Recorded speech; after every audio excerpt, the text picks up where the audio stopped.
Okay, hello everyone, welcome to our next class. আজকে ক্লাসটা হচ্ছে যে শিডিউলের বাইরে। আমাদের শিডিউলে কিন্তু নর্মালি থোরাক্সের একটা ক্লাসই থাকে। তো আগের ক্লাসটা একটু বেশি আমরা স্লো গেছি বোধহয়, এই কারণে কিছু বাদ পড়ে গেছিল। তো সেইটারই ছোট যে অংশ বিশেষ সেটা নিয়ে হচ্ছে যে আমাদের আজকের ক্লাস। চলেন শুরু করা যাক। ক্লাসের শুরুতে আবারও আমি একটু অডিও কোয়ালিটি নিয়ে ক্ষমা প্রার্থী। আমার ডিভাইসের অডিও কোয়ালিটি ঠিক আছে, আমার গলার অডিও কোয়ালিটি নষ্ট হয়ে গেছে, ভেঙেচুরে একাকার। চেষ্টা করতেছি আর কি, ঠিক হচ্ছে না। তো আর এর মাঝখানে তো কাশি টাশি দিতে পারি। যারা হেডফোন কানে দিয়ে ক্লাস টাস করতেছেন তাদের কাছে আগেই ক্ষমা প্রার্থী। হুম, আচ্ছা, তো আমাদের কিন্তু হার্ট পড়া শেষ। তো হার্টের পরেই এখন আমরা হার্টের পরে চলে যাব। তো হার্ট তো আসলে আমাদের একটা পাম্পিং অর্গান। তো এই পাম্প থেকে পানিটা বেরোয় যাচ্ছে দুইটা বড় বড় লাইন দিয়ে। একটা দিয়ে আমাদের মোটামুটি বিশুদ্ধ রক্ত বেরোয়, যেটা হচ্ছে অক্সিজেনেটেড ব্লাড, যেটা দিয়ে আমাদের পুরো শরীরে ছড়ায় যায়। সেটার নাম হচ্ছে যে অ্যাওর্টা। আর আরেকটা দিয়ে হচ্ছে যে একটু কার্বন ডাইঅক্সাইড যুক্ত রক্ত, যেটা বিশুদ্ধ হওয়ার জন্য ফিল্টারের মধ্যে চলে যায়, লাংসে চলে যাবে, যেটা হচ্ছে পালমোনারি ট্রাঙ্ক। তো এই অ্যাওর্টা নিয়ে কিন্তু ইতিমধ্যে আসলে বিপুল পরিমাণ কথাবার্তা হয়ে গেছে, জাস্ট একটু ঝড়ের গতিতে চলে যাওয়া। যেমন হচ্ছে যে অ্যাওর্টা শুরু হয় কোথা থেকে?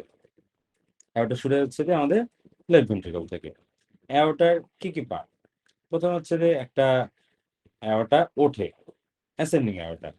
তারপরে অ্যাওর্টা টার্ন খায়, আর্চার অ্যাওর্টা। তারপর অ্যাওর্টা নিচে চলে যায়, ডিসেন্ডিং অ্যাওর্টা। তো একটা অ্যাসেন্ডিং অ্যাওর্টা নিয়ে কিন্তু একটা কথা বলছিল ইম্পর্টেন্ট। বলেন তো দেখি, অ্যাসেন্ডিং অ্যাওর্টার কয়টা ব্রাঞ্চ? দুইটা ব্রাঞ্চ ভাইয়া, হ্যাঁ, তারা কি কি? Right corner artery, left corner artery. Exactly, এই যে বিপুল পরিমাণ ইম্পর্টেন্ট করোনারি আর্টারি, এটা কিন্তু আসলে অ্যাসেন্ডিং অ্যাওর্টার ব্রাঞ্চ। আমরা সবাই কিন্তু আর্চার অ্যাওর্টার ব্রাঞ্চ জানি, অনেকেই ফট করে জিজ্ঞাসা করলে এটাতে আটকায় যায়, অথবা আটকায় যাওয়া যাবে না। তো এটা আমাদের তাহলে এই অ্যাওর্টাটা, আর্চ অফ দ্য অ্যাওর্টাটা এরপরে হচ্ছে অ্যাসেন্ডিং অ্যাওর্টার পরে arch of the aorta. Arch of the aorta শুরু হয় কোথায় এবং শেষ হয় কোথায়? একই জায়গায়। কোথায়? স্টার্নাল অ্যাঙ্গেল বরাবর। স্টার্নাল অ্যাঙ্গেলটা কোথায় অবস্থিত? সেকেন্ড স্টার্নোপোস্ট জয়েন্ট বরাবর অবস্থিত। তো এরপরে চলে আসছে হচ্ছে যে আমাদের অ্যাওর্টার ব্রাঞ্চ, এই আর্চার অ্যাওর্টার ব্রাঞ্চ। তো আর্চার অ্যাওর্টার ব্রাঞ্চ গুলাকে তো আমরা জানি কি যে বিসিএস, তাই না? বিসিএস এটা দিয়ে ভাগ করা যায়। বি মানে ব্রাকিওসেফালিক ট্রাঙ্ক, সি মানে হচ্ছে যে লেফট কমিউনিকেটিভ, আর এস মানে হচ্ছে যে সাবক্লেভিয়ান। তো এর মধ্যে যেটা হয়েছে যে আমাদের এই ব্রাকিওসেফালিক একে কিন্তু ইনোমিনেট, নাম শুনছেন এটা? ইনোমিনেট কোনো কোনো টেক্সটে কিন্তু আপনারা পাবেন, ইনোমিনেট আর্টারি, ইনোমিনেট ভেইন। ইনোমিনেট মানে হচ্ছে যে যার কোনো নাম নাই, আননোন।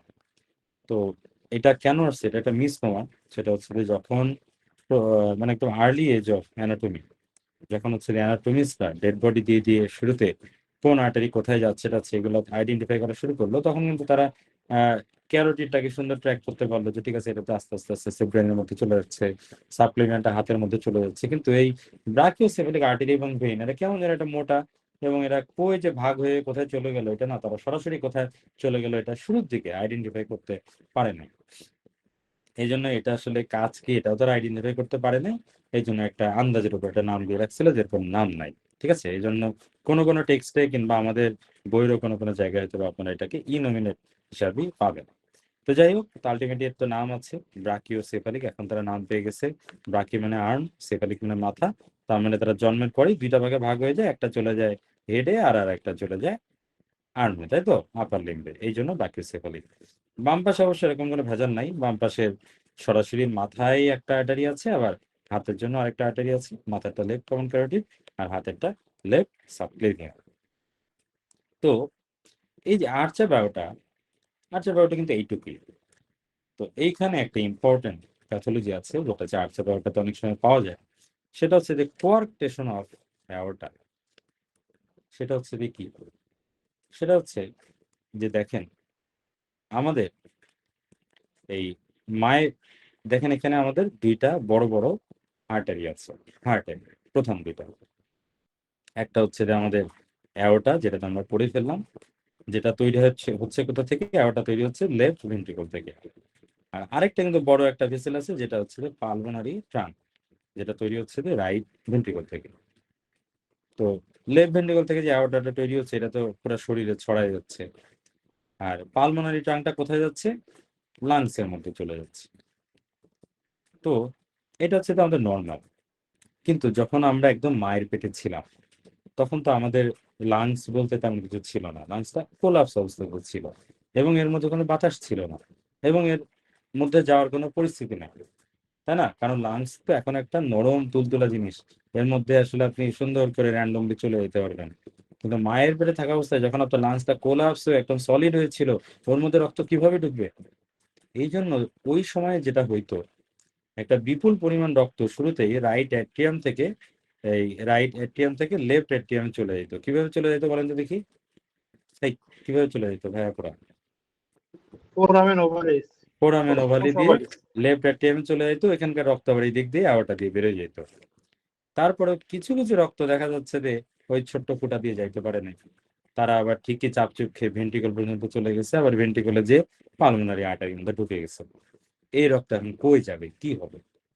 তখন আল্লাহ তালা আবার সেকেন্ড আর একটা ব্যাকআপ সিস্টেম রাখছেন। সেটা কি?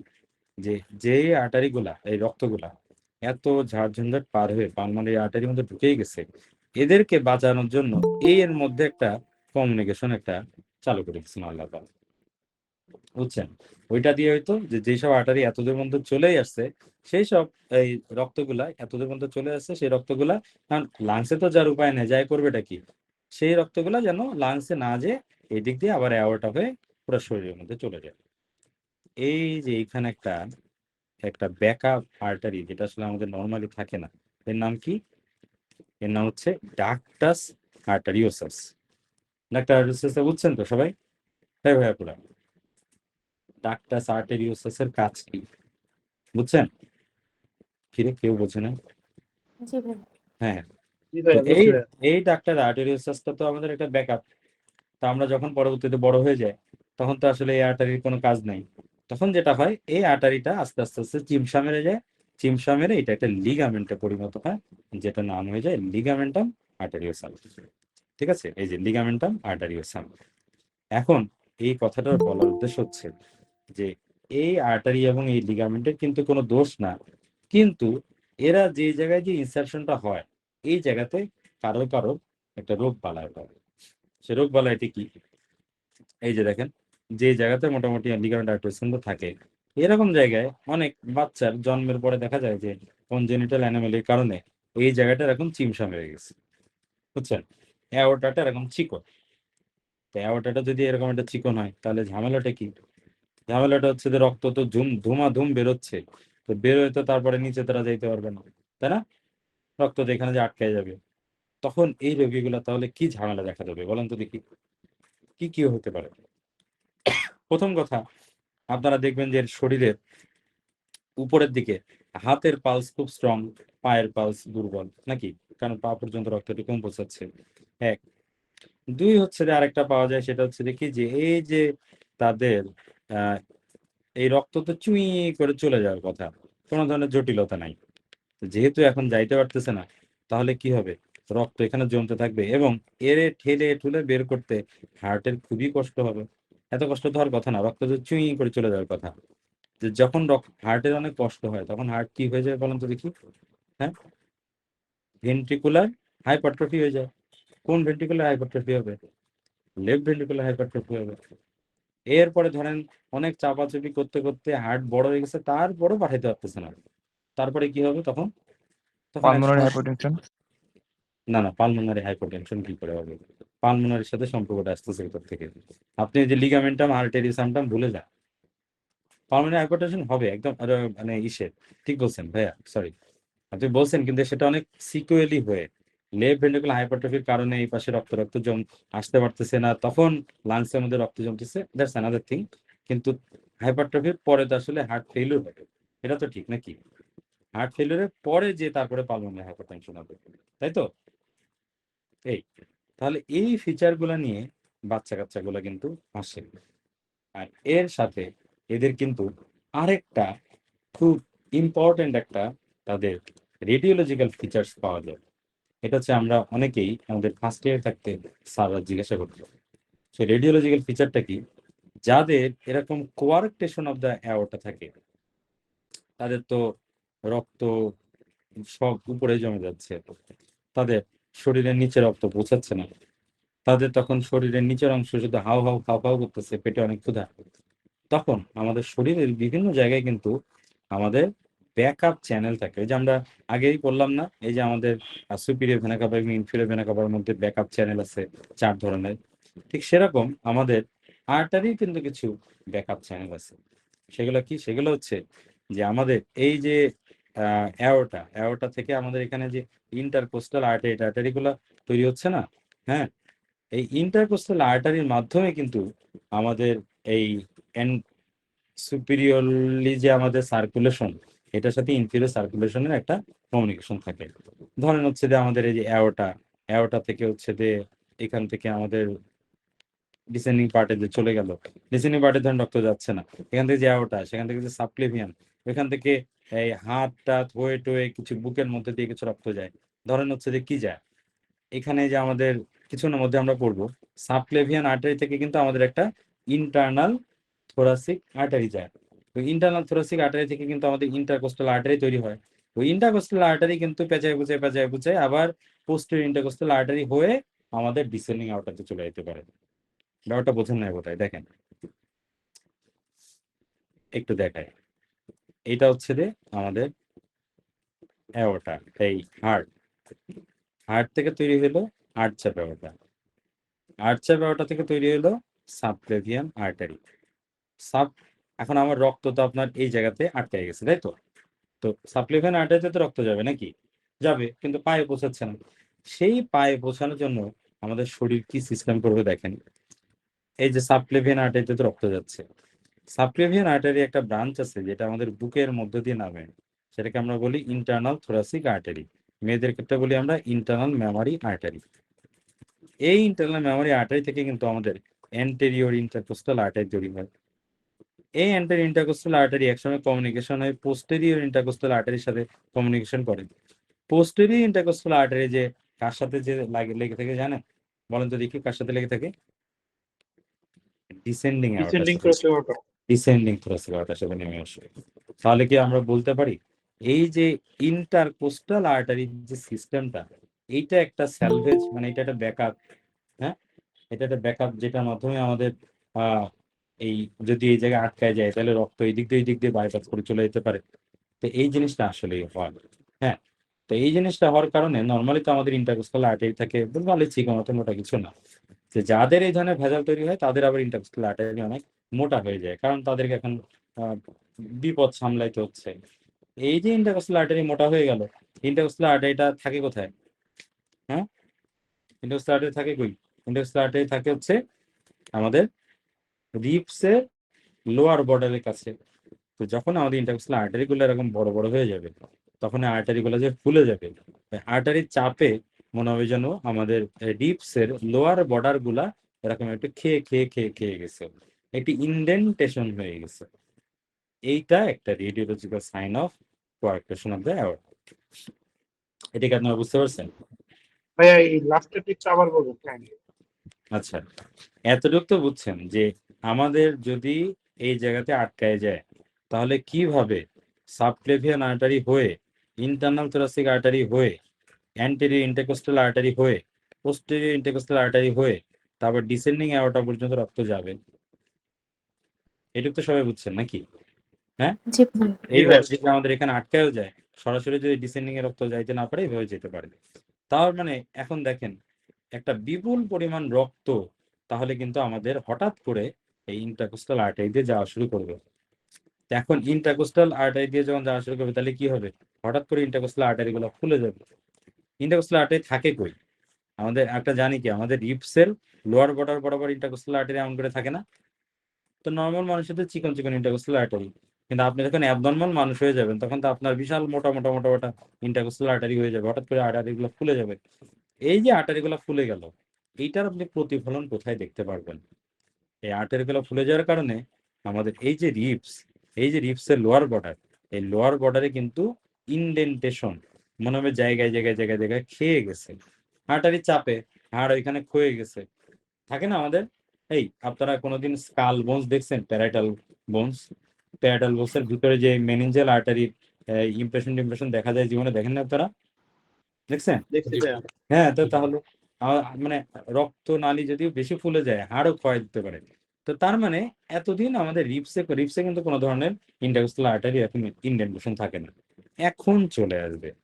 এবং এটার কারণে আপনি তখন যদি একটা মানুষের চেস্ট এক্সরে করেন, তাদের আপনি মনে হবে যেন প্রত্যেকটা রিপসের লোয়ার বর্ডার কেমন জানি খেয়ে গেছে। ঠিক আছে? তো এইটা একটা one of the important radiological sign of coarctation of the aorta. ঠিক আছে, গেল। এরপরে আমাদের একটা বিরাট ইম্পর্টেন্ট জিনিস, সেটা হচ্ছে আমরা কিন্তু এক্সিলারি আর্টারি সম্পর্কে অনেক পড়েছি। আমরা এখন পড়বো হচ্ছে যে সাবক্লেভিয়ান আর্টারি নিয়ে, যেটা আবার না চাইতেও একটু পড়া হয়ে গেল। তাহলে সাবক্লেভিয়ান আর্টারি কোথা থেকে শুরু হয় বলেন তো দেখি? আপনারা কিন্তু জানেন। ভাই, কোথা থেকে শুরু হয় ভাইয়া? কোথা সাবক্লেভিয়ান আর্টারি কোথা থেকে আসে? আর চোখে ওটা ঠিক আছে ভাইয়া। এই ভাই, ইনকমপ্লিট উত্তর হয়ে গেল কিন্তু। হ্যাঁ হ্যাঁ, দুই পাশে দুই ভাবে আসে। রাইট সাইডে সাবক্লেভিয়ান আর্টারি কি আর্চার বারোটা থেকে আসে? না, ওইটা ব্রাকিওসেফালিক আসে কাইন্ড থেকে আসে। ব্রাকিওসেফালিক থেকে। লেফটেরটা সরাসরি আসে। ঠিক আছে? তাহলে তাহলে উত্তরটা কিন্তু অত সহজ না, একটু জটিল আছে। এরপরে দেখেন, হ্যাঁ, এরপরে দেখেন যে সাবক্লেভিয়ান আর্টারি তাহলে আসলো। আসার পরে আমি বলছিলাম যে এক্সিলারি আর্টারি কোন মাসল দিয়ে তিন ভাগে ভাগ হয়ে যায়? Axillary artery pectoralis minor. Pectoralis minor. আর আগের ক্লাসে পড়াইলাম সাবক্লেভিয়ান আর্টারি তাহলে কি দিয়ে তিন ভাগে ভাগ হয়ে যায়? Scaleni anterior. Scalenus anterior. হ্যাঁ, স্ক্যালেনি অ্যান্টেরিয়র, এরকম ভাবে ভাগ হয়ে যায়। অ্যান্টেরিয়র আগে হচ্ছে এটা ফার্স্ট পার্ট, পিছনে সেকেন্ড পার্ট, আর এটা ল্যাটারালি হচ্ছে যে থার্ড পার্ট। তো আমাদের এক্সিলারি আর্টারি ক্ষেত্রে আমরা কি পড়ছিলাম? ফার্স্ট পার্ট থেকে একটা ব্রাঞ্চ, সেকেন্ড পার্ট থেকে দুইটা ব্রাঞ্চ, 3 নম্বর পার্ট থেকে 3টা ব্রাঞ্চ, তাই তো? আর সাবক্লেভিয়ান আর্টারি ক্ষেত্রে জিনিসটা হবে এক। এখানে ছিল 1 2 3, এখানে হচ্ছে 3 2 1 হইলে ভালো হইতো। 3 2 1 না হয়ে আসলে 3 1 1, এরকম ভাবে ব্রাঞ্চগুলো আসে। কিরকম? ফার্স্ট পার্ট থেকে 3টা, সেকেন্ড পার্ট থেকে একটা, থার্ড পার্ট থেকে একটা। তাহলে আসেন আমরা এই ব্রাঞ্চগুলোকে শিখে ফেলি। তাহলে এই ছবিটা যদিও সাবক্লেভিয়ান আর্টারি খুব একটা ভালো ছবি হয় নাই, যে সাবক্লেভিয়ান আর্টারিটা দেখা যাচ্ছে কিন্তু অন্যান্য কিছু দেখা যাচ্ছে না। আমাদের নেক্সট এডিশনে দেখি এই ছবিটা একটু চেঞ্জ করে ফেলতে হবে। তো আসেন তাহলে সাবক্লেভিয়ান আর্টারিটা দেখি। তাহলে এই সাবক্লেভিয়ান আর্টারিটা যখনই জন্ম নেয়, জন্ম নেওয়ার পরেই এইখানে একটা চুই করে এরকম একটা আর্টারি উপরের দিকে চলে যায়। এই আর্টারিটা উপরের দিকে যে কি করে সেটা আমরা হেড নেক এরিয়াতে পড়বো, কিন্তু শর্টকাট একটু বলে রাখি যে এই আর্টারিটা উঠেই আমাদের গলার মধ্যে যেই ভার্টিব্রা গুলো থাকে, এই ভার্টিব্রা ট্রান্সভার্স প্রসেস হয়ে ব্রেনের মধ্যে চলে যায়। ব্রেনের মধ্যে চলে যেয়ে সে কি করে? পোস্টেরিয়র সেরিব্রাল আর্টারি তৈরি করে। তাহলে এই আর্টারিটা যখন মাথার মধ্যে চলে গেল তখন এটা নাম হয়ে গেল পোস্টেরিয়র সেরিব্রাল। কিন্তু এই যে এইখানে এই আর্টারিটার নাম কি? সে যেহেতু বললাম কি সার্ভাইকাল ভার্টিব্রা গুলাকে ফুটা করে চলে যায়, তাহলে তার নাম কি হবে? Vertebral vertebral artery. Vertebral artery. Vertebral artery. তাহলে এটা হচ্ছে একটা ব্রাঞ্চ। ভার্টিব্রাল আর্টারি যখনই এরকম খাড়া উপরের দিকে উঠে যায়, ঠিক সেই রকম ভাবেই আরেকটা আর্টারি এরকম খাড়া নিচের দিকেও নেমে আসে। এই আর্টারিটা কোন আর্টারি? কেবল কিছু আগে বলা হলো সেই আর্টারি নাম কি? এটা internal memory artery. Internal memory. মেয়েদের ক্ষেত্রে Or ইন্টারনাল thoracic. মেমোরি, ছেলেদের ক্ষেত্রে ইন্টারনাল থোরাসিক আর্টারি। এরপরেই আপনারা আরেকটা আর্টারি পাবেন এই রকম ভাবে, এরকম। এই আর্টারিটা কাজটা কি দেখেন? এই আর্টারিটা এই তৈরি হওয়ার পরে দুইটা মাথা তৈরি করে। একটা মাথা এরকম ভাবে থাইরয়েডের মধ্যে ঢুকে যায়, আর আরেকটা মাথা এইরকম ভাবে সার্ভাইকাল এরিয়াতে চলে যায় ট্রান্সফার সার্ভাইকাল আর্টারি হিসাবে। তাহলে এক মাথা থাইরয়েডে, আরেক মাথা গলায়, সার্ভাইকাল রিজিয়নে। তাহলে তার নামটা কি হবে? Thyrocervical trunk. থাইরোসার্ভাইকাল ট্রাঙ্ক। Trunk. পাওয়া গেল। এই। এরপরে এরপরে তাহলে আমাদের 3টা আর্টারি কিন্তু শেষ হয়ে গেল ফার্স্ট পার্টের। এরপর সেকেন্ড পার্টের একটা আর্টারি। সে আর্টারিটা কি হয়? জন্মের পরে এও আবার দুই জায়গায় যায়। একটা করে কি মাথা হয়ে এরকম ভাবে ইন্টারকোস্টাল সুপিরিয়র ইন্টারকোস্টাল আর্টারি তৈরি করে, যে একদম ফার্স্ট ইন্টারকোস্টাল স্পেসের আমাদের শরীরে যত ধরনের ইন্টারকোস্টাল আর্টারি আছে তার মধ্যে পোস্টেরি ইন্টারকোস্টাল আর্টারি গুলোর মধ্যে সবচেয়ে প্রথম ইন্টারকোস্টাল আর্টারিটা এখান থেকে আসে, এবং আরেকটা মাথা আবারও গলায় চলে যায়, যেটাকে আমরা বলতেছি ডিপ সার্ভাইকাল আর্টারি। তাহলে একটা ইন্টারকোস্টাল আর্টারি আর আরেকটা হচ্ছে সার্ভাইকাল আর্টারি, তাহলে এটার নাম কি হবে? ওইটা ছিল থাইরো সার্ভাইকাল, তাহলে এটার নাম কি হবে? কোস্টো সার্ভাইকাল কোস্টো সার্ভাইকাল। অসাধারণ, কোস্টো সার্ভাইকাল। ঠিক আছে, এটা গেল সেকেন্ড পার্টের একটা আর্টারি। আর থার্ড পার্টের একটা আর্টারি সে এইরকম হয়ে এই করে পিঠের দিকে স্ক্যাপুলার পোস্টেরিয়র সার্ফেসে চলে যায়, তাহলে তার নাম কি হবে? Dorsal scapular artery. তাহলে হয়ে গেল আমাদের সাবক্লেভিয়ান। এরপরে আসেন বিরাট ইম্পর্টেন্ট একটা পড়া, অনেকবার আমার শেষে আসে এবং বেশ জটিল, সেইটা হচ্ছে সাবক্লেভিয়ান স্টিল সিনড্রোম। আচ্ছা, তো সাবক্লেভিয়ান স্টিল সিনড্রোমের আমাদের এইখানে আমরা এই জিনিসটা আসলে দেখি। নর্মালি তো আমাদের কি হয় যে আমাদের রাইট সাইডে এই ছবিটাতে ওরা কিন্তু, হ্যাঁ এই ছবিটা ঠিকই এঁকেছে, এই ছবিটাতে কিন্তু একটা হালকার উপর ঝাপসা একটু গরমিল আছে। ছবিটা আসলে ওরা এরকম করছে, কিন্তু আসলে হওয়ার কথা এইরকম। যাই হোক, আমি নিজে একটু আঁকাই তাহলে বুঝবো। প্রথমে হচ্ছে যে আমাদের এইটা হচ্ছে হার্ট, হার্ট থেকে আর্চা ব্যাপারটা তৈরি করবে। আর্চা ব্যাপারটা থেকে এখানে তিনটা ব্রাঞ্চ তৈরি হলো, বি সি এস। বি থেকে দুইটা ব্রাঞ্চ তৈরি হলো, subclavian carotid, right common carotid, এটা হচ্ছে লেফট কমন ক্যারোটিড, এটা হচ্ছে লেফট সাবক্লেভিয়ান, এটা হচ্ছে রাইট সাবক্লেভিয়ান। রাইট সাবক্লেভিয়ান এবং লেফট সাবক্লেভিয়ান এরা জন্মের পরপরে কি করে বললাম, ওই যে 5টা ব্রাঞ্চ দেয়, তাই না? তো 5টা ব্রাঞ্চের মধ্যে আমরা শুধু একটা ব্রাঞ্চ নিয়ে কথা বলবো। সেই ব্রাঞ্চটা কি? সেই ব্রাঞ্চটা হচ্ছে, দেখেন জন্মের পরে এই যে দেখতে পাচ্ছেন প্রথম ব্রাঞ্চ সাবক্লেভিয়ান আর্টারি কি? এই যে কেটা ভার্টিব্রাল আর্টারি। ভার্টিব্রাল আর্টারি কোথায় চলে গেল? ব্রেনের মধ্যে চলে গেল, মাথার মধ্যে, যে সেইখানে যে দুই পাশে দুই ভার্টিব্রাল আর্টারি মিলে এই যে এখানে ব্যাজিলার আর্টারি তৈরি হচ্ছে, তারপরে সে সার্কুলার উইলিসে চলে গেল, সার্কুলার উইলিসে যে এই যে পোস্টেরিয়র সেরেব্রাল আর্টারি তৈরি করলো। তো এটা হচ্ছে একটা। আর এর ছাড়াও আমাদের এই যে ইন্টারনাল থোরাসিক টোরাসিক আছে এবং অন্যান্য বিভিন্ন ধরনের ব্রাঞ্চ আছে, এদের সবাইকে সাপ্লাই টাপ্লাই দিয়ে তারপরে সাবক্লেভিয়ান আর্টারি দিন শেষে আমাদের হাতে চলে গেল, তাই তো? তো ধরেন থিওরিটিক্যালি যদি চিন্তা করি, এমন একটা হইতে পারে যে আমার এই টোটাল সাবক্লেভিয়ান আর্টারি এই জায়গাতে আমাদের ধরেন 100 ml রক্ত আসে। 100 ml রক্ত আসার পরে 30 ml এইভাবে ব্রেনের মধ্যে চলে যায়, আর বাকি 70 ml এইভাবে আমাদের হাতের মধ্যে চলে যায়। হইলো তো? তো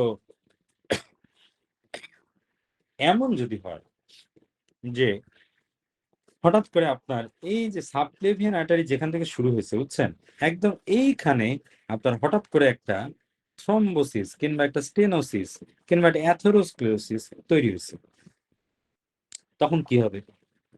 তখন আপনার আগের মতো আর 100 ml রক্ত আর আসে না, তখন আপনার রক্ত আসে কত? এই ধরেন আগে, এখন রক্ত আসে আপনার 40 ml। এখন এই 40 ml তাহলে এবার কিভাবে ভাগ হবে? আগে তো 100 ধরেন, 100-র মধ্যে 30 যাইতো ব্রেনে আর বাকি 70 চলে যাইতো হাতে। ব্রেন কি সাধারণত কম্প্রোমাইজ করতে চায়? ব্রেন কিন্তু মানে পাজি আছে, ও যদি দেখে যে রক্ত কম চলে যাচ্ছে, শরীর অন্য জায়গাতে রক্ত নিয়ে চলে আসবে। তো যাই হোক, ও বলবে যে আমি বাবা এসব কিছু করতে পারবো না, আমি 30 নিলে নিব, তুমি বাকি যা করার করো।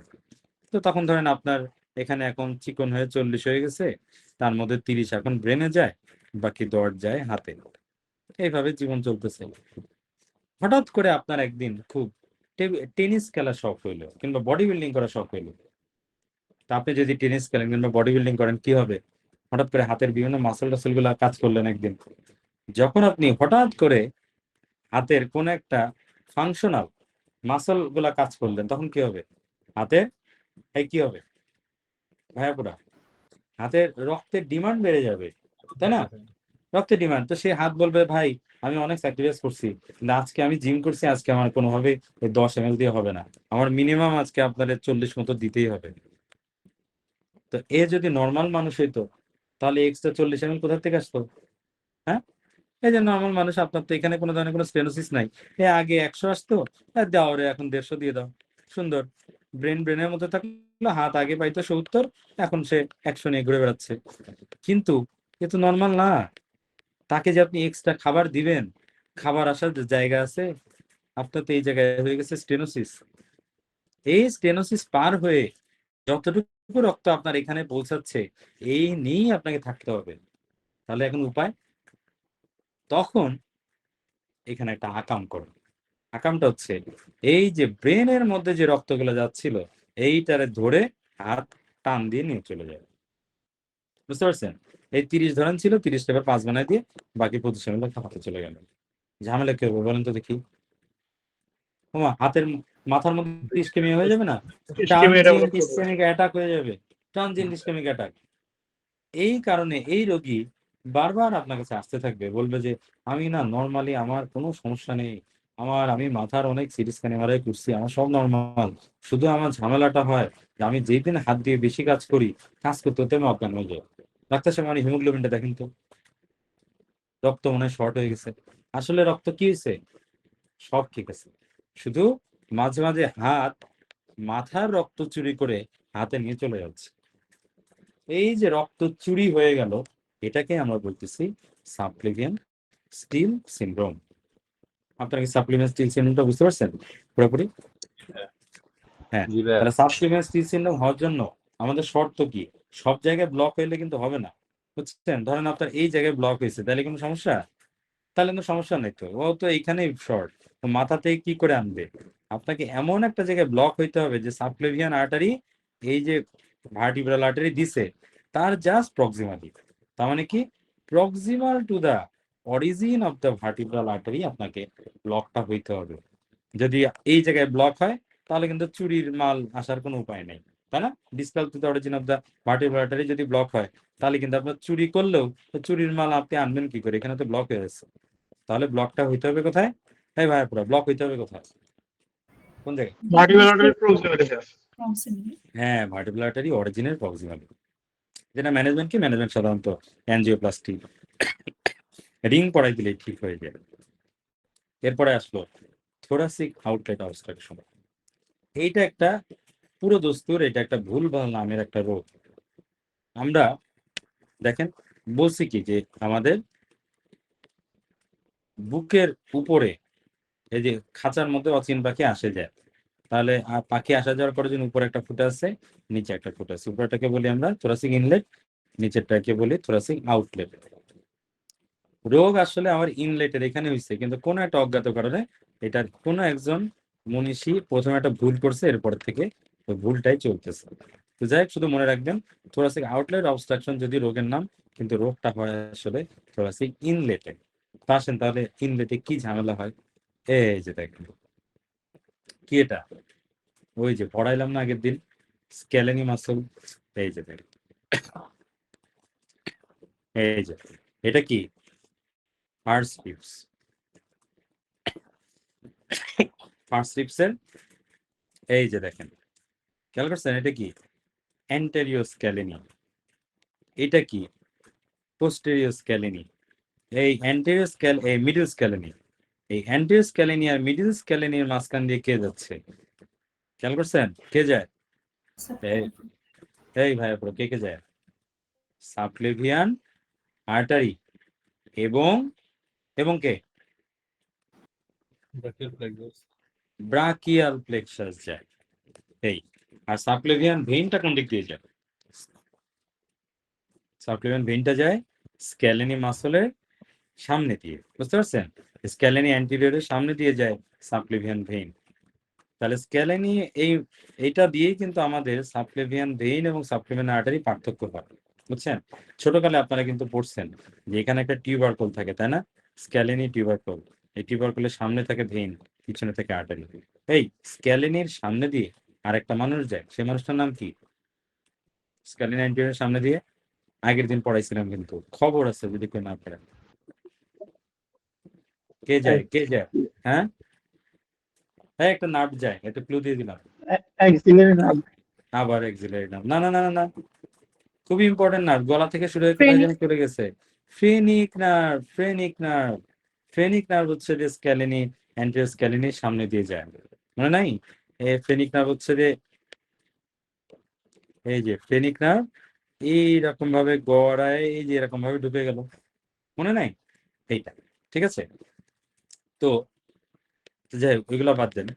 তো এখন হয়েছে কি দেখেন, জাস্ট ছবিটার দিকে আপনারা তাকান, দেখছেন? মনে হচ্ছে না এই সাবক্লেভিয়ান আর্টারি এবং ব্রাকিয়াল প্লেক্সাস কি চিপার মধ্যে চাপ চুপ খেয়ে এই দুইটা মাসলের মধ্যে থেকে আসতেছে, কটটুক একটা জায়গা এর মধ্যে দিয়ে আসতেছে। তাহলে আমি কি বলছিলাম, আপনারা শরীরে বিভিন্ন জায়গায় দেখছেন যেখানে এরকম চিপা সেখানে ঝামেলা। তাহলে এই চিপার মধ্যে নর্মালি থাকে, কোনো একটা কারণে যদি এখানে কারোর কোনো একটা গ্রোথ হয়, এই মাসলের মধ্যে কোনো একটা টিউমার হয়, অত্র অঞ্চলে কোনো একটা টিউমার হয়, কোনো একটা বোনস টোনস কোনো মাসলের কোনো একটা হাইপারট্রফি হয়, এইসব এলাকায় যদি কোনো সফট টিস্যু এনলার্জমেন্ট হয়, তাহলেই কি হবে? এই দুইটা জিনিস একই সাথে চাপ খেয়ে যাবে। যদি একই সাথে চাপ খায় তাহলে কি ঘটনা হবে? দুইটা, ব্রাকিয়াল প্লেক্সাসে চাপ খাবে, যেটা কারণে আমাদের হাতের আপার লিম্বে একটা নিউরোপ্যাথিক পেইন হবে এবং আবার হাতের একটু পাওয়ারটাও কমে যেতে পারে। আর এইদিকে রক্তনালীতে চাপ খাচ্ছে, এই কারণে কি হবে? হাতের মনে হবে যেন পালস একটু দুর্বল, হাত একটু ইস্কেমিক ইস্কেমিক লাগে, হাতের মধ্যে একটু ইস্কেমিক পেইন হইতে পারে। ঠিক আছে, তাহলে একই সাথে কিন্তু নিউরোপ্যাথিক পেইন, একই সাথে ইস্কেমিক পেইন। কারণ কি? কারণ একই সাথে দুইটা জিনিস চাপ খাচ্ছে, নার্ভ এবং আর্টারি। এই যে ঘটনাটা হলো, এটাকেই আমরা বলতেছি থোরাসিক আউটলেট অবস্ট্রাকশন। কিন্তু আসলে এটার নাম কি হলে ভালো হইতো? ইনলেট অবস্ট্রাকশন হলে ভালো হইতো। কেন যে এরকম উল্টাপাল্টা নাম দিচ্ছে আল্লাহ জানে, আপনারা এটা খুঁজে বের করেন তো, আমি এটা খুঁজে বের করতে পারিনি। গেল। এরপরে আমাদের এই একটা জিনিস আছে থোরাসিক আওটা, যেটা আসলে খুব একটা বেশি ইম্পর্টেন্ট না। শুধু জানতে হয় কোথা থেকে তৈরি, কোথা থেকে শেষ। শুরু হয় কোথা থেকে? ওই যে আমাদের মোটামুটি স্টার্নাল অ্যাঙ্গেল ওই লেভেল থেকে, তার মানে থোরাসিক 12 থেকে 4 থেকে। আর শেষ হয় কোথায়? অ্যাওটা যেখানে যে শেষ হয়, মানে থোরাসিক অ্যাওটা যেখান থেকে শেষ হয়, পেটের মধ্যে যেখানে যে ঢোকে, পেটের মধ্যে কোথায় যে ঢোকে? T12 এ। তাহলে T4 থেকে T12 পর্যন্ত থোরাসিক অ্যাওটার আসলে এক্সটেন্ড। আর রিলেশন গুলা যা যা আছে হালকার উপর ঝাপটাটা দেখে নিতে হয়। ব্রাঞ্চ টাঞ্চ ওই রকম ইম্পর্টেন্ট, অত ইম্পর্টেন্ট না, একবার একটু দেখে নিলেই হবে। মেইনলি আলটিমেটলি এই ডিসেন্ডিং আওয়ারটা থেকে থোরাসিক আওয়ারটা থেকে আসলে আমাদের কিছু ইন্টারকোস্টাল আর্টারি আসে, আর হচ্ছে ইসোফেজিয়াল কিছু আর্টারি আসে। এটাই আসলে ইম্পর্টেন্ট, এছাড়া আর কি তেমন কিছু আসে না, এবং কিছু ব্রঙ্কিয়াল আর্টারিও আসে। এরপর হচ্ছে এইটা, দিস ইজ ইম্পর্টেন্ট। এটা কি? এটা হচ্ছে ডায়াফ্রাম। ডায়াফ্রামের তলা আপনারা দেখতে পাচ্ছেন। তাহলে ডায়াফ্রাম হচ্ছে একটা মাস্কুলার একটা সেপ্টাম, যেটা আমাদের বুক থেকে পেটকে আলাদা করতেছে। তো ডায়াফ্রাম আসলে তৈরি হয় কিভাবে? ডায়াফ্রাম আমাদের শরীরের বিপুল পরিমাণ মাসল থেকে তার অরিজিন। দেখেন, খেয়াল করে দেখেন যে ডায়াফ্রামের 3 ধরনের অরিজিন আছে। একটাকে বলতেছে স্টার্নাল অরিজিন। সেটা কি? দেখেন, এটা তো স্টার্নাল, তাই না? স্টারনামের লোয়ার পার্টটা আমরা দেখতে পাচ্ছি। এই স্টারনামের পিছন দিক থেকে এরকম করে দুইটা হেড বেরোয়, বেরোয় মাঝের দিকে চলে আসে। এটাকে বলা হচ্ছে স্টার্নাল অরিজিন। একটা আছে ভার্টিব্রাল অরিজিন। সেটা কি? সেটা হচ্ছে, দেখেন আমাদের ডান পাশে L1, L2 এবং L3, এই 3টা ভার্টিব্রারি বডি থেকে এরকম ভাবে একটা মাথা উঠছে। আর বাম পাশে L1 এবং L2, এই দুইটা থেকে এরকম এরকম এরকম ভাবে একটা এরকম অরিজিনস। এইগুলাকে বলা হচ্ছে যে ক্রাস অফ দ্য ভার্টিব্রা। এবং এই যে দুইটা ক্রাস ভার্টিব্রার, এরা কিন্তু আসতেছে কোথা থেকে? ভার্টিব্রা থেকে। ডান পাশেরটা L1, 2, 3, আর বাম পাশেরটা L1, 2। তাহলে এটা হচ্ছে ভার্টিব্রাল অরিজিন। আর এর সাথে আমাদের এই যে নিচের দিকের যেই রিবস গুলো দেখা যাচ্ছে না, লোয়ার 6 রিবস, এই নিচের দিকে যে রিবস গুলো তাকে আছে, প্রত্যেকটা রিবসের ইনার সারফেস থেকে এইরকম ভাবে আমাদের কিছু কোস্টাল এন্ড আসে, কোস্টাল হেড এসে মাঝের দিকে চলে আসে। তাহলে বোঝা গেল আমাদের ডায়াফ্রাম কিন্তু 3 ধরনের ভাবে অরিজিন হয়। একটা মাথা আসে স্টার্নাম থেকে, একটা মাথা আসে ভার্টিব্রা থেকে, আর একটা মাথা আসে রিবস থেকে। বিভিন্ন অ্যাঙ্গেল থেকে ভার্টিব্রা আসার পর তারপরে কি হয়, এই ডায়াফ্রাম আসার পর অন্যান্য অধিকাংশ মাসলের আমাদের ইনসারশন সাধারণত কোথায় থাকে? কোথায় থাকে? সাধারণত কোনো একটা বোনসে, নাকি? এই এর একটা ব্যতিক্রম আপনাদেরকে পড়াইছিলাম, বলেন তো দেখি কি?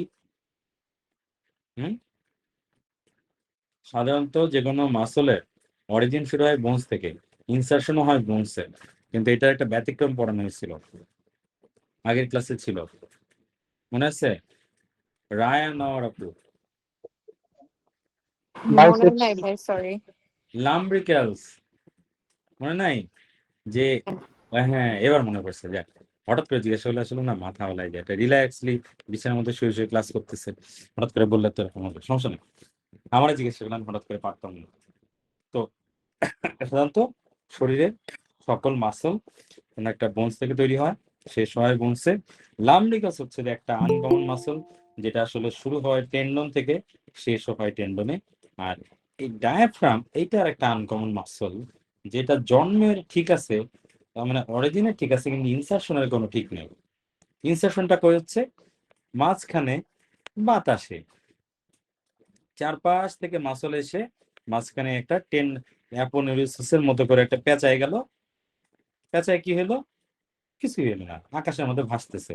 মানে এ আসলো, এ আসলো, এ আসলো, পরে মাঝখানে এরকম একটা অ্যাপোনেউরিসিস হয়ে গেল, একটা টেন্ডন টাইপের হয়ে গেল, যেটাকে আমরা বলতেছি সেন্ট্রাল টেন্ডন। তো এ কি করে? বাতাসে ভাসতে থাকে। কেমনে ভাসতে থাকে? এই যে চারপাশ থেকে মাসল, এই যে মাসলের অরিজিন গুলোর সাথে লেগে আছে, এইভাবে সে ভাসতে থাকে। এটাকে আমরা বলতেছি সেন্ট্রাল টেন্ডন। তো এই হচ্ছে যে আমাদের অরিজিন এবং ইনসারশন।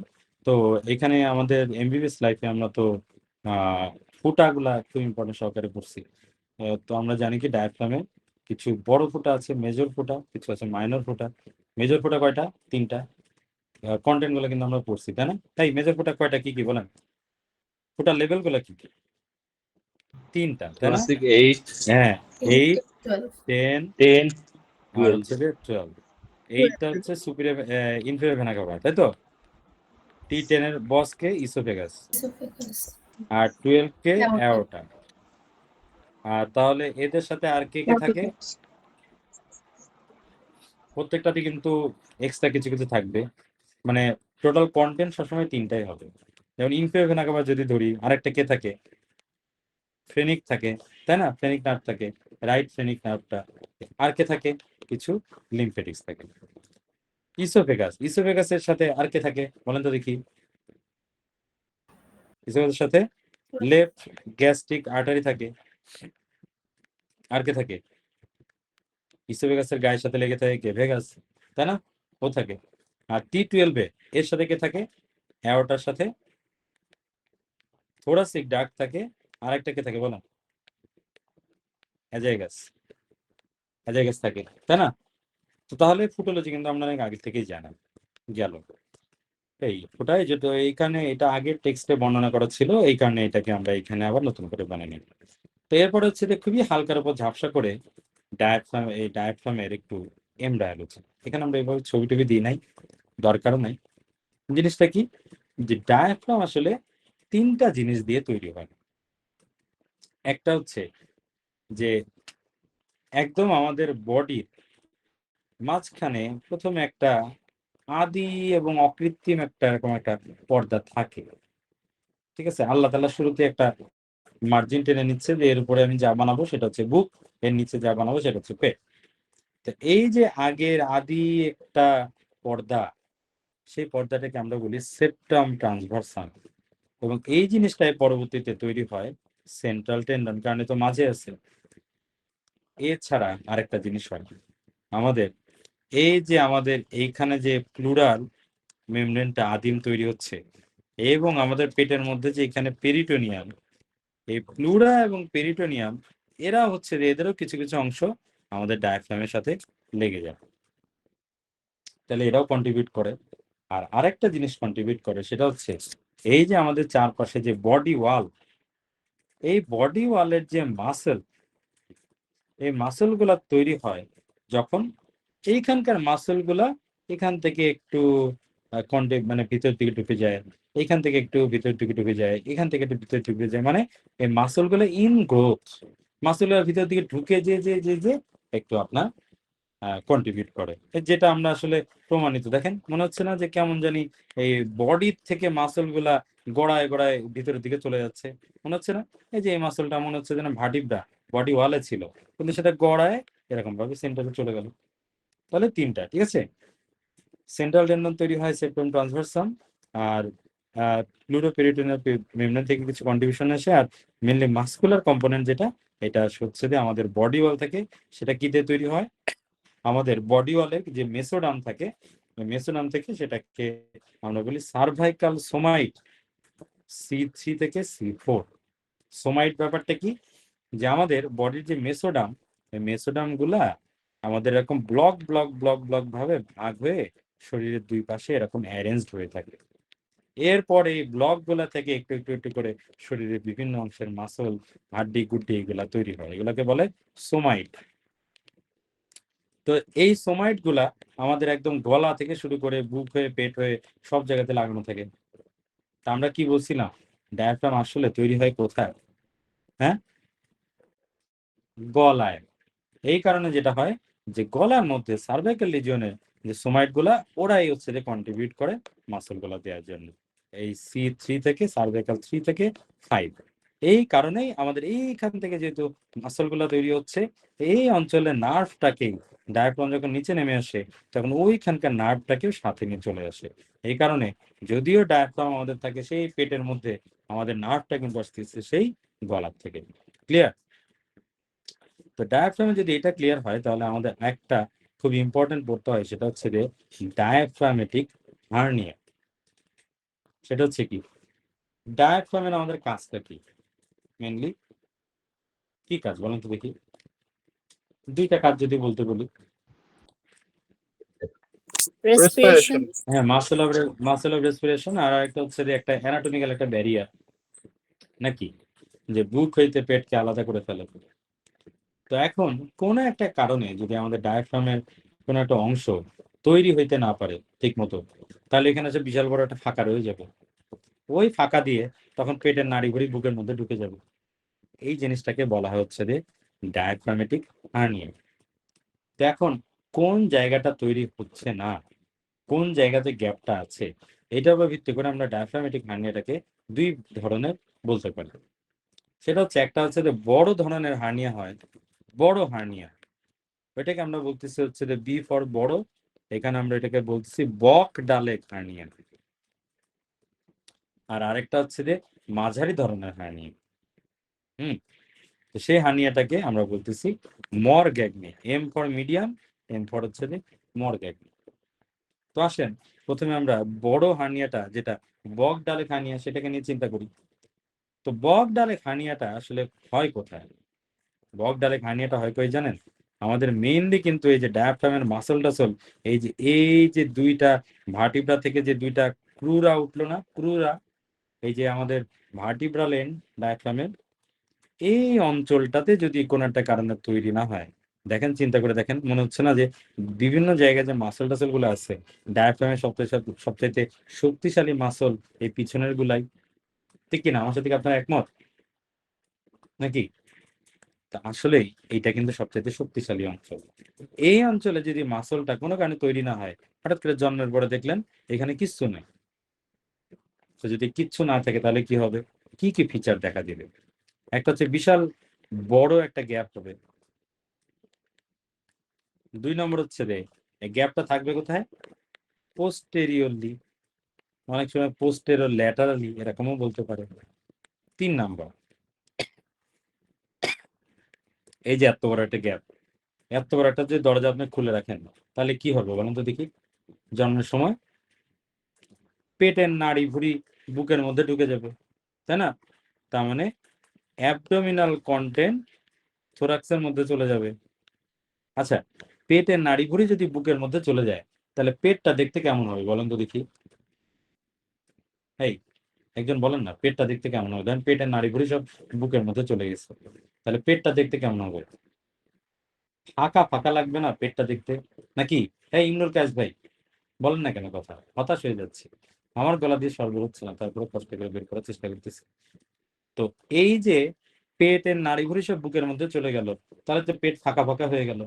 তখন পেটটা দেখতে কেমন মনে হবে জানেন? আমাদের দাদি নানিরা, যে ধরেন আপনি যদি দাদি নানিদের কাছে কিছুদিন পর পর নাতি নাতিদের ধরে ধরে খাওয়ানো, তাই না? আমার পিচ্চিটা আছে, পিচ্চির বয়স 2.5 বছর। তো পিচ্চির নানি যখনই আসে, তার কাজ হচ্ছে যে 1 ঘন্টা পর পর খাওয়ানো। পৃথিবীর কোনো মানুষের 1 ঘন্টা পর পর খিদা পায়? হ্যাঁ, আমার তো ধারণা নাই। একবার পিচ্ছি মুতু করলেই বলবে যে আহারে মুতু করছে রে, ক্ষুধা লেগে গেছে। তো তার একটা খুব একটা মানে ফেভারিট একটা ডায়লগ আছে, এটা বিশেষণ। আপনাদের এলাকায় বলে কিনা আই ডোন্ট নো, আমাদের চুয়াডাঙ্গার সেই এলাকাতে দাদি নানিরা বলে। সেটা হচ্ছে যে বাচ্চাটার পেটটা দেখলে মনে হয় পেটটা একদম পড়ে আছে। এরকম কেউ কোনোদিন বলতে শুনছেন? আহারে পেটটা পড়ে গেছে, কিংবা পেটটা একদম পিঠের সাথে মিশে গেছে? শুনছেন কোনোদিন এরকম? শুনতে যে পেট হ্যাঁ, একদম পিঠের সাথে শুনেছি। মিশে গেছে। তো এই পেট আর শুনছি পেট ভাইয়া। কোথায় পেটের সাথে মিশে যায় জানেন? এই যে দেখেন, ধরেন আপনি শুয়ে আছেন, ঠিক আছে? এটা হচ্ছে আপনার মাথা, এটা হচ্ছে গলা। তো আপনি যদি ইফতারির পরে শুয়ে থাকেন, তাহলে আপনার পেটটা কেমন হবে? এই, তাই না? এটা হচ্ছে ইফতারির পরে আপনার পেট। আর যদি আপনার একটা ডায়াফ্রামেটিক হার্নিয়া থাকে, পেটের নাড়িভুড়ি সব বুকের মধ্যে চলে যায়, তখন পেটটা কেমন হবে বলেন তো দেখি? পেটটা মনে হবে পিঠের সাথে মিশে গেছে। এই, মনে হবে না? This is called scaphoid abdomen. তো এই খুব জন্মের পরপরই যদি কোনো বাচ্চার আপনি পেটের দিকে তাকায় দেখেন, মনে হবে যেন পেট ভিতরের দিকে ঢুকে গেছে, মনে হবে যেন একটা অবতল কনকেভ হয়ে গেছে। This is called scaphoid abdomen. এবং দিস ইজ, না, আপনাকে হাই সাসপিশন থাকতে হবে কোনো একটা ভেজাল আছে, পেট কেন এরকম? তাহলে এটা আরেকটা ফিচার, যে তাদের স্ক্যাফয়েড অ্যাবডোমেন থাকে। তো তারপরে এই যে তাদের পেটের নাড়িভুড়ি সব বুকের মধ্যে চলে গেল, তো তাহলে বুকের মধ্যে একটা এক্সট্রা একটা প্রেসার ক্রিয়েট হইলো না? হ্যাঁ, তাহলে এই যে পেটের মধ্যে বুকের মধ্যে তো আসলে আপনার লাংস বড় হওয়ার কথা। তো ওর বড় হওয়ার জায়গাটাতে যদি পেটের নাড়ি ঘুরে এসে বুক দখল করে, তাহলে কি লাংসের বড় হইতে সমস্যা হবে কি হবে না? অবধারিত ভাবে হবে। তাহলে কি দেখা দিবে বলেন তো দেখি এটার কারণে? পালমোনারি হাইপোপ্লাসিয়া দেখা দিবে। কেন বড় হইতে পারে নাই? ও যে বেড়ে উঠবে, ওর জায়গাটা আগে আরেকজন খাই দিছে। তাহলে পালমোনারি হাইপোপ্লাসিয়া যদি থাকে, তাহলে এই বাচ্চাগুলো জন্মের পরপরই কি দেখা দিবে বলেন তো দেখি?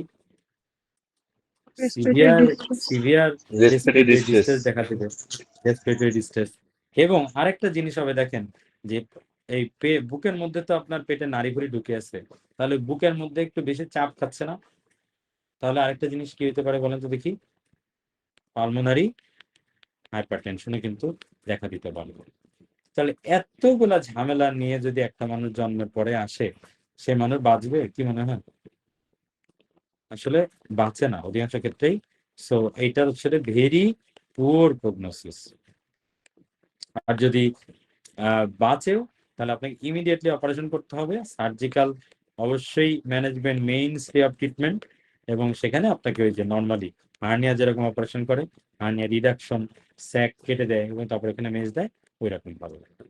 তাহলে যে বড় হার্নিয়া কিংবা বক ডালে হার্নিয়ার পুরোটা কি আপনারা বুঝছেন? এই কথাটাই দেখেন আমাদের এখন এইখানে লেখা আছে। এই পোস্টেরলি লোকেটেড লার্জ ডিফেক্ট, জন্মের আগে অনেক সময় বোঝা যায়, associated pulmonary hypoplasia, very poor prognosis, এবং অবশ্যই এখানে অপারেশন করতে হবে, যে surgery forms the mainstay of treatment. Okay. আর মিডিয়াম মানের যদি হার্নিয়া, যেটাকে আমরা মর্গ্যাগনি হার্নিয়া বলি, সেটা আসলে থাকে কোথায়? সেটা হচ্ছে যে সামনের দিকে, যে স্টার্নাল হেডটা দেখতে পাচ্ছেন না, স্টার্নাল হেডে যদি সমস্যা থাকে, তখন সাধারণত অত বড় ডিফেক্ট হয় না, কারণ এই মাসলটা তো এটা এসে বড় না। তখন মিডিয়াম মানের ডিফেক্ট হয়, তখন আসলে পেটের নাড়ি ভুড়ি ওইভাবে যাইতে পারে না, এই জন্য আসলে ওইখানে pulmonary hypoplasia is not very common, এবং ওইটা আহ, জন্মের পরপরই যে রেসপিরেটরি ডিস্ট্রেস সাধারণত হয় না। এই জন্য এটা আবার অনেক সময় দেখা যায় যে জন্মের সময় ডায়াগনোসিসই হয় নাই, এটা আসলে অনেক বড় হয়ে একটা মানুষ পরে ইনসিডেন্টালি এটা ডায়াগনোসিস হয়েছে। তাহলে ডায়াফ্রামেটিক হার্নিয়ার এই দুইটা যে শ্রেণী বিভাগ, এই দুইটার মধ্যে আপনারা পার্থক্যগুলো কি বুঝতে পারছেন? আশা করি বুঝতে পারছেন।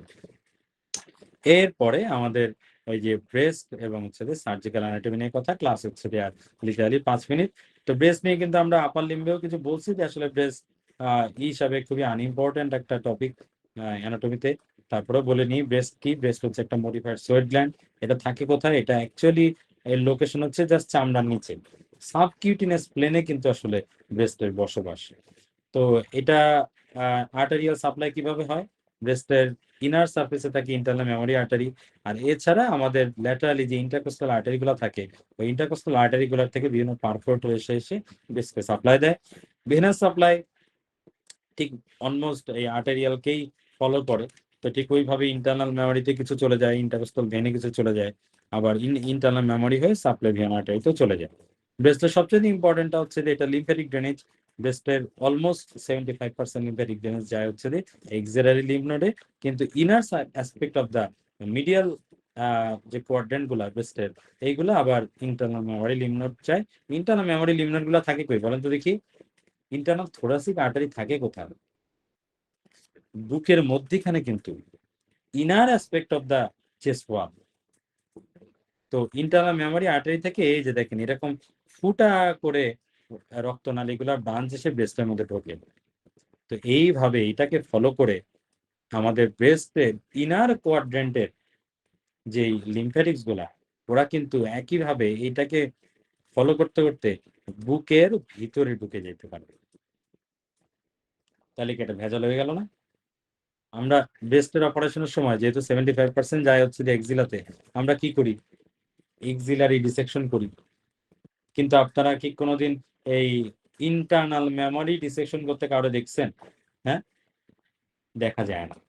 তো তার মানে এই কারণে যেটা হয় যে, কারণ এটা তো মরবিডিটি অনেক বেশি, আপনার তো স্টার্নাম খুলে মুলে এগুলো ডিসেকশন করতে হবে, which is not possible theoretically. এখানে করা হয় না, তো এই জন্য বলা হয় যে এটার কারণে কিন্তু রিকারেন্স রেটটা বেড়ে যায়। আর আরেকটা ভেজাল আছে যে এই যে ইন্টারনাল মেমোরি লিম্ফ নোড গুলো এরা কিন্তু খুব কাছাকাছি থাকে, বা এটা যদি আপনার স্টারনাম হয়, এই বরাবর একটা চেইন, এই বরাবর একটা চেইন। এই কারণে যেটা হয় যে এদের মধ্যে আবার খুব সুন্দর কমিউনিকেশন মেনটেন হয়। এটার কারণে ধরেন আপনার রাইট ব্রেস্টের ইনার কোয়াড্রেন্টে একটা টিউমার হয়েছে, এইটার ক্যান্সার গুলা ইন্টারনাল মেমোরিতে রাইট সাইডে চলে গেছে, এখান থেকে চুরুক করে লাভ দিয়ে কিন্তু লেফট সাইডে ইন্টারনাল মেমোরিতে চলে যায়, বডির বাম পাশেও ক্যান্সার ছড়াই যেতে পারে। কিন্তু যদি আপনার ভাগ্যটা ভালো থাকতো, ব্রেস্টের যদি আউটার দিকে যদি আপনার ক্যান্সার হইতো, এটা যাইতো কোথায়? এক্সিলাতে, তাই না? রাইট এক্সিলা আর লেফট এক্সিলার মধ্যে তো দূরত্ব প্রায় 1 থেকে 1.5 ফুট। ওরা কি যাইতে পারে? যাইতে পারে না। তাহলে একটা রিকারেন্সের চান্সটাও কমে গেল। তাহলে বোঝা গেছে? এরপর হচ্ছে যে আমাদের সার্জিক্যাল অ্যানাটমি মাত্র দুইটা, একটা হচ্ছে স্টার্নোটমি, কিভাবে স্টার্নাম কাটে, এটা একটু আমাদের হালকা বোঝাতে জানতে হয়। ইএমআরসি দেখি যে মাঝে মাঝে কোশ্চেন দু একটা দিছে, কিন্তু পাস টেস্টও মাঝে মাঝে দেয়, কিন্তু মেইন এমআরসিএস পরীক্ষাতে আসলে এটা নিয়ে আসতে দেখি নাই বললেই চলে। তারপর আমাদের পড়তে হবে তো স্টার্নোটমি করার সময় আসলে কি করে, কখন লাগে। সাধারণত এই যে ওপেন হার্ট সার্জারি আমাদের যখন করে তখন লাগে। তো স্টারনাম তো দেখতে এইরকম। নর্মালি যেটা করা হয় যে আমাদের একদম মিড লাইনে স্কিনে ইনসিশন দেওয়া হয়, চামড়ার নিচে কিন্তু হাড়, ঠিক আছে? তো তার মানে আর কিছু আসলে করা লাগে না, এটা আপনার একটু স্কিনটা রিট্রাক্ট করলেই বোনসটা বেরোয় আসে। তো তারপরে বোনসটা কাটার সময় যেটা করতে হয় বলুন থেকে, যে কোনো বোনস কাটার আগে কি করতে হয়? এই ভাই পুরো জীবনে কোনোদিন বোনস কাটছেন আপনারা কেউ? রিফাত নেওয়াজ ভাই, জীবনে কোনোদিন কোনো বোনস আপনি কেটেছেন কিনা? জি ভাইয়া। তাহলে বোনস কাটার আগে কি করতে হয়? আগে তোমার জয়েন্ট আইডেন্টিফাই করতে হবে। হ্যাঁ, না ওইটা তো একটা আছে, যে বরাবর কাটবেন ওইখানে একটু পেরিঅস্টিয়াম একটু ছুটাই নিতে হয় না? পেরিঅস্টিয়াল লিভেটর দিয়ে এই দিকে দিকে একটু পেরিঅস্টিয়ামটা ছুটাই দেবেন আপনারা, হ্যাঁ? নাহলে কিন্তু আসলে কেটে পাওয়া যায় না, তাই না? কাটাও যায় না, জি স্লিপ ভাইয়া। করে ব্লেড টেড এগুলা। এক্স্যাক্টলি। তো এইখানে কিন্তু আমাদের স্টার্নামে যখন আমরা মিড লাইনে ক্লোজ করবো, এই কাটবো, তখন কিন্তু আমাদের এখান থেকে একটু পেরিওস্টেম ছুটাইতে হবে। তা এইখানে বলা হয় যে এখানে অনেক স্টাডি আছে যে আমাদের শরীরের অন্যান্য জায়গায় বোনসের উপরে কিন্তু অনেক মাংস অনেক কিছু আছে। স্টারনাম কিন্তু একদম একটা সাবকিউটেনিয়াস একটা বোনস। ও টিকে থাকে সরাসরি তার ওই যতটুক পেরিওস্টেম আছে ওইখান থেকে সে রক্ত সাপ্লাই টাপ্লাই পেয়ে টিকে থাকে। আমরা জানি কি বোনসে কিন্তু ব্লাড সাপ্লাই আসে পেরিওস্টেম হয়ে। তা আপনি যদি কাটার আগে পেরিওস্টেম বেশি ছুটায় ফেলেন তাহলে কি হবে বলুন তো দেখি। হিউমেরাসের ক্ষেত্রে যদি আপনি 1 ইঞ্চি ছুটান কোনো সমস্যা নাই, কারণ হিউমেরাসের আশেপাশে অনেক ব্লাড ভেসেল আছে, ওপরে মাসল আছে, ওইখান থেকে কিছু না কিছু বোনস পাবে। স্টারনামের কিছুই নাই। এই কারণে বলা হচ্ছে যে স্টারনামের পেরিওস্টিয়াল স্টিপিং যতদূর সম্ভব কম করতে হবে। Vigorous periosteal stripping is best avoided. এরপরে আমাদের মিড লাইনে আমরা বোনসটাকে কাটি, কাটার পরে তারপরে বডির ভিতরে অংশ বেরোয় টেরে যায়, তারপরে আমরা হার্টের অপারেশন করি। তো এইখানে একটা জিনিস বলতেছে যে স্টারনাম কাটার পর অবধারিতভাবে হার্ট তো আপনি দেখবেন, হার্ট দেখার আগে আরেকটা জিনিস পাওয়া যায়। সেই জিনিসটা হচ্ছে কি দেখেন, আমাদের বুকের একটা ভেইন আছে সরাসরি স্টারনামের জাস্ট পিছনে থাকে। সেটা কি? সেটা হচ্ছে দেখেন আমাদের দুই পাশের এই যে আমাদের ইন্টারনাল জুগুলার এবং সাবক্লেভিয়ান মিলে কে তৈরি হলো? Brachiocephalic vein. Brachiocephalic vein. তো নরমালি আমাদের কি মনে হইতে পারে যে ব্রাকিওসেফালিক, এখানে একটা ব্রাকিওসেফালিক, এখানে একটা ব্রাকিওসেফালিক, তারপর দুইটা মিলে মিড লাইনে এসে সুপিরিয়র ভেনা কাভা, তারপরে এসে এই যে এরকম করে নেমে গেল, তাই না? কিন্তু অ্যাকচুয়ালি ব্রাকিওসেফালিক ভেইন আমরা জানি কি শরীরের সবসময় ভেইন গুলো একটু কোন দিকে থাকে? একটু ডানের দিকে থাকে, ডানের দিকে, তাই না? এই জন্য যেটা হয় যে আমাদের রাইট সাইডের এই ব্রাকিওসেফালিক ভেইনটা ধরেন থাকে এইরকম, মানে স্টারনামের অনেকখানি ল্যাটারালি, আর এর সাথে মেলার জন্য ওই বাম পাশ থেকে এরকম ভাবে ব্রাকিওসেফালিক ভেইনটা এরকম ভাবে এসে মিলিত হয়। তো এই কারণে আমরা যখন মিডিয়ান স্টার্নোটমি করি মিড লাইন ধরে, তখন আমাদের জাস্ট স্টার্নাম কাটার পর আমরা কাকে দেখতে পাবো বলেন তো দেখি, কাকে? Left brachiocephalic vein. হ্যাঁ, লেফট ব্রাকিওসেফালিক ভেইন। আমরা কিন্তু সুপিরিয়র কেউ পাবো না, সুপিরিয়র ভেনা কাভা কেউ পাবো না, রাইট ব্রাকিওসেফালিক কেউ পাবো না, ঠিক আছে? এই জিনিসটা আবার মাঝে মাঝে দেখে আসতে দেখবে। এই আর লাস্ট হচ্ছে যে আমাদের লাস্ট পড়া আজকে, সেটা হচ্ছে triangle of safety. Triangle of safety কি, কেন, কিভাবে? সেটা হচ্ছে যে আমরা যখন বুকের মধ্যে কোনো প্যাথোলজি হয়, লাংসের মধ্যে নিউমোথোরাক্স, হিমোথোরাক্স, কাইলোথোরাক্স, যে ধরনের থোরাক্সই হোক না কেন, আমাদের যে কোনো জিনিস জমলে সেটা আমাদের লাংসের ফুল এক্সপেনশনকে ব্যাহত করে। তো এই কারণে আমাদের যাই কিছু জমুক সেটাকে আমাদের বের করে ফেলতে হবে, এটা হচ্ছে মেইন বিষয়। তো এই বের করার জন্য আমরা কি করি, আমরা এর মধ্যে একটা টিউব দিই, তাই না? টিউব দিই কিংবা এখানে ফুটামোটা করে বের টের করি। তো আমাদের বুকের মধ্যে তো ভাই বিপুল পরিমাণ জিনিসপত্র আছে। তো বুকের মধ্যে আমি যখন কাটাকুটি করি তখন আমাদের বুকের মধ্যে ধরপড় করে যে কি না কি হয়ে যায়। তা আসলে কি না কি তো হয়ে যাইতেই পারে। তো এই কি না কি হয়ে যাওয়া থেকে বাঁচানোর জন্য পরে সায়েন্টিস্টরা দেখলেন কি যে আসলে একটা জায়গা আছে যেখানে যাই কর না কেন খুব একটা বেশি সমস্যা হয় না। তো সেই জায়গাটাকে বলা হয় ট্রায়াঙ্গেল অফ সেফটি। তো এই ট্রায়াঙ্গেল অফ সেফটির আমি ছবিটা নিয়েছি হচ্ছে এক জায়গা থেকে, আর টেক্সটটা নেওয়া হয়েছে কিন্তু আমাদের ইএমআরসিএস থেকে। তো এইখানে একটা জিনিস, প্রথমে ট্রায়াঙ্গেল অফ সেফটিটা কি আমি সেটা বলে দিই। অ্যাকচুয়াল লোকেশনটা কি, সেটা হচ্ছে কি যে আমরা ট্রায়াঙ্গেল অফ সেফটির সামনের বাহুটা হচ্ছে যে একটা মানুষের পেক্টোরালিস যে মেজর, পেক্টোরালিস মেজর মাসলের ল্যাটারাল বর্ডার। এই যে এই লোকটাকে এই যে হাত এরকম করে উঁচু করে শোয়াইলেন, বললেন যে হাতটা একটু টাইট করো, তাহলে বুকের মাসলটা টট হয়ে যাবে, আপনি তখন অ্যান্টিরিয়র বর্ডারটা আইডেন্টিফাই করতে পারবেন। লোয়ার লাইনটা হচ্ছে ফিফথ ইন্টারকোস্টাল স্পেস, আর পোস্টেরিয়র লাইনটা কি, এইটা নিয়ে মতভেদ আছে।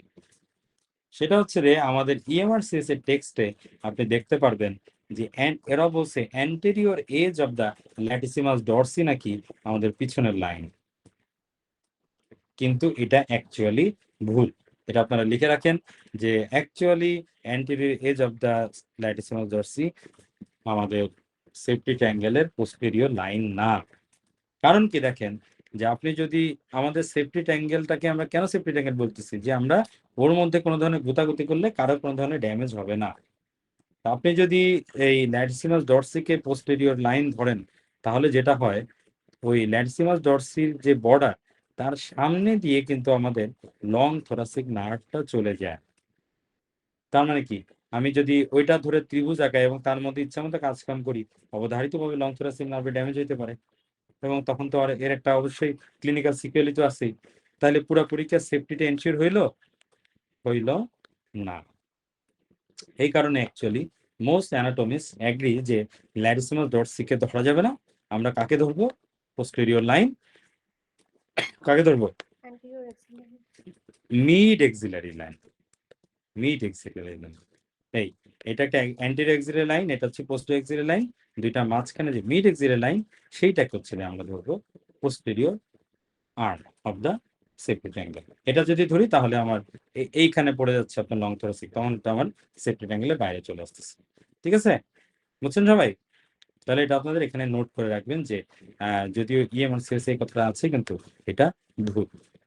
ঠিক, তো এরই মাধ্যমে আমাদের শেষ হয়ে গেল। 45 মিনিটের ক্লাস নিতে এসেছিলাম, বেশি গেজাইতে যে আবার 1 ঘন্টা হয়ে গেল। তো আশা করা যায় যে আপনারা এটা পড়বেন, এবং কোনো সমস্যা হলে আমাদেরকে জানাবেন।